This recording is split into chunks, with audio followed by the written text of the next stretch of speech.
Moments ago, Israel launched Operation Rising Lion. যেভাবে Israel এবং ইরানের যুদ্ধটা এসকেলেট হচ্ছে, আমার মনে হয় আমরা খুব বেশি দূরে নাই তৃতীয় বিশ্বযুদ্ধ থেকে। অ্যাটলিস্ট তৃতীয় বিশ্বযুদ্ধ না হলেও একটা লার্জার রিজিয়নাল কনফ্লিক্ট আমরা দেখব খুব শীঘ্রই।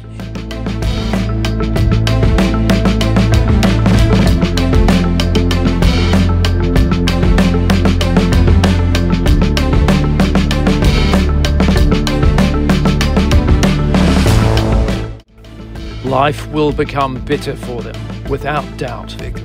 They cannot think that they've hit us and it's over. No, they started this. Now they've launched a war.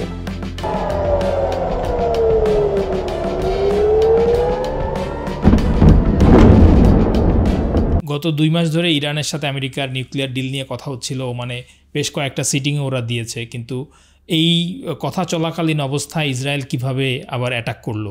আর এই অ্যাটাক তো অবশ্যই আমেরিকার জানার বাইরে না, যদিও ট্রাম্প অ্যাডমিনিস্ট্রেশনের অনেকেই অনেক রকম কথাবার্তা বলতেছে। সেক্রেটারি অফ স্টেট এক ধরনের কথা বলতেছে, ট্রাম্প আরেক রকম কথা বলতেছে। Statement saying tonight Israel took unilateral action against Iran. We are not involved in strikes against Iran, and our top priority is protecting American forces in the region.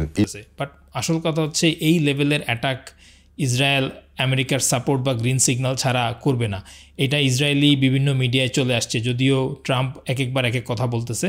এই ধরনের প্রিসাইজ অ্যাটাক আমেরিকার intelligence ছাড়া Israel কখনোই করতে পারবে না। America যতই deny করুক যে তারা এটা জানে না বা এটা ইসরায়েল নিজে থেকে করছে, আমেরিকার সাপোর্ট ছাড়া ইসরায়েল এত বড় হামলা জীবনও করার সাহস নাই ওদের, কারণ ওদের সব কিছু আমেরিকা থেকে আসে। নিউক্লিয়ার ডিল নিয়ে কথা চলাকালীন সময়ে এরকম হামলা ট্রাম্পের ইরেসপন্সিবিলিটি ছাড়া আর কিছুই প্রমাণ করে না। এই মুহূর্তে ইসরায়েল ইরানকে কেন অ্যাটাক করলো, এইটার 3-4টা কারণ আছে। আমি যেটা মনে করি 1 নম্বর কারণ হচ্ছে এখানে যে মিডল ইস্টে যে একটা যুদ্ধ লাগবে, এটা বহুদিন ধরেই এক্সপার্টরা সিগন্যাল দিয়ে আসতেছিল।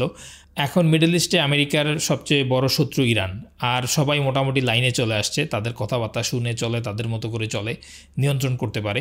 সো ইরানকে শেষ করতে পারলে মিডল ইস্ট আমেরিকা এবং ওয়েস্টার্নদের টোটাল নিয়ন্ত্রণে থাকবে। এইটা একটা বড় কারণ। আর দ্বিতীয় কারণটা হচ্ছে যে হিজবুল্লাহ, হুতি, হামাস এই 3টাকেই সাপোর্ট দেয় ইরান। ইসরায়েলের কাছে ইরান হচ্ছে head of the octopus. So এই 3টা নেটওয়ার্ককে যে প্রক্সি ওয়্যারে এঙ্গেজ করে রাখে, এদের জন্য যে ফাইন্যান্সিয়াল সাপোর্ট, অস্ত্রের সাপোর্ট, এগুলো সবই ইরান দেয়। এদেরকে দুর্বল করার জন্য ইরানকে অ্যাটাক করা হয়েছে। 3 নম্বর কারণ যেটা নেতানিয়াহু নিজেই বলছে তার স্টেটমেন্টে, যে নিউক্লিয়ার উইপন যেন ইরান না বানাইতে পারে। যতই ইরান বলে আসছে যে ওরা নিউক্লিয়ার উইপন বানাতে চায় না, এই অজুহাত দিয়েই অ্যাটাকটা করা হয়েছে। The objective of Israel's military operation is to remove this threat, both the nuclear threat and the ballistic missile threat to Israel. ইসরায়েলের কাছে নিউক্লিয়ার উইপেন আছে, যদি ওরা পাবলিকলি ডিনাই করে ওদের কাছে নাই। এখন যদি ইরান নিউক্লিয়ার উইপেন বানায় ফেলে, তাহলে তো ইসরায়েলের এই অ্যাডভান্টেজটা থাকবে না। ইরানিয়ান রিজিম চেঞ্জ করার একটা লার্জার গোল তো আছেই, এবং সেটার জন্য অনেক লম্বা সময় যুদ্ধ করতে হবে, এটা খুব দ্রুত হবে না, এবং এই গোলটাও অবশ্যই আছে। এই রিজিম চেঞ্জ করে নিজেদের বন্ধু কাউকে বসাইতে পারলে তো সবারই লাভ, ওয়েস্টার্নদেরও লাভ, ইসরায়েলেরও লাভ। এই যুদ্ধ ইরানের জন্য লম্বা সময় করা খুব কঠিন হবে, কারণ এই রিজিয়নে ইরানকে সাপোর্ট দেওয়ার মতো কেউ নাই। মুসলিম কান্ট্রিগুলো নীতিগতভাবে সাপোর্ট দিলেও কিন্তু গ্রাউন্ড রিয়েলিটি ডিফারেন্ট। ইরান এখানে একা। ইসরায়েলকে তো ইউএসএ নিজেই সাপোর্ট দিচ্ছেই, যদিও মুখে মুখে বলতেছি এই যুদ্ধের সাথে আমি নাই, কিন্তু পেছন থেকে ফুল সাপোর্ট কিন্তু আছে।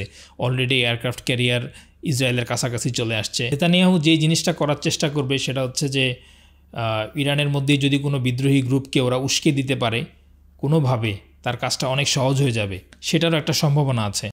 And as we achieve our objectives, we're also clearing the path for you to achieve your objective, which is freedom.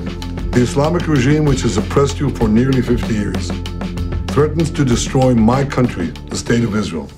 Iran আর ইসরায়েলের এই ফুল ব্লোন আওয়ারটা এখন কোন দিকে যায় এটা প্রেডিক্ট করা খুব মুশকিল, এবং এখানে যদি বড় পার্টিরা এঙ্গেজ হয়ে যায়, Russia, China, America already involve, indirectly লুকিয়ে ইনভলভ, বলতেছে না আমি ইনভলভ, কিন্তু সে ছাড়া তো এগুলো চলে না। তো এরা যদি সবাই এখানে ইনভলভ হয়ে যায়, এটা কিন্তু একটা সিরিয়াস ব্যাটেল গ্রাউন্ড হয়ে যাবে এই মিডল ইস্ট, এবং এটার ইম্প্যাক্ট সবাই পাবে, গোটা পৃথিবী এটার ইম্প্যাক্ট পাবে। আর এদিকে অনেকে ধারণা করতেছে যে নেতানিয়াহু মনে হয় পালাইছে, কারণ তার প্রাইভেট প্লেনটা ট্র্যাক করে পাওয়া গেছে গ্রিসে, এথেন্সে। তো এটা অনেকে ধারণা করতেছে সে ইরানের মিসাইলের রেঞ্জের বাইরে চলে আসছে এবং সেখান থেকে যুদ্ধ পরিচালনা করবে। আবার অনেকের ধারণা কোনো ইউএস অফিসিয়ালসের সাথে ইন পারসন গুরুত্বপূর্ণ কথা বলার জন্য হয়তো একটা নিউট্রাল গ্রাউন্ডে সেখানে গেছে। ইসরায়েল ইরানের এই যুদ্ধের মূল কারণ হচ্ছে, আমি মনে করি যে ইরানের রেজিমটাকে চেঞ্জ করাই তাদের উদ্দেশ্য, অন্য কোনো উদ্দেশ্য না। এই লার্জার একটা উদ্দেশ্য নিয়ে তারা নামছে এখানে। ইরানকে যদি নিজেদের দখলে রাখা যায়, পুরো মিডল ইস্ট নিজেদের দখলে থাকবে। তো এই যুদ্ধটার মূল লক্ষ্য হচ্ছে টোটাল মিডল ইস্টটাকে নিজেদের নিয়ন্ত্রণে রাখা, ওয়েস্টার্ন নিয়ন্ত্রণে রাখা।